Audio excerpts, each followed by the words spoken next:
In this video, I'm going to give you the answer for this question. The question is, who quests for the Holy Grail before being replaced by Sir Galahad? Well, I'll give you the answer of this question, and the correct answer of the question is Sir Percival. What is the answer for the question? Hi, thank you so much for watching this video. If you find this video is very useful, you can help this channel to grow by subscribing this channel. Click this subscribe button and don't forget to like this video. And if you find this video is not really good, or you don't really like this video, or you kind of feel that it's a little bit offensive or something like that, you can click this one, dislike button. You can do that anyway.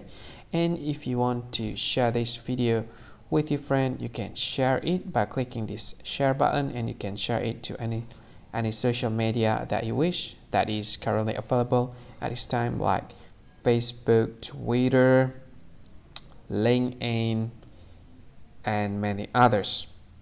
Right? And if you want to add this video to your playlist, you can click this one. You can watch this video later, and you can find more options by clicking these three dots.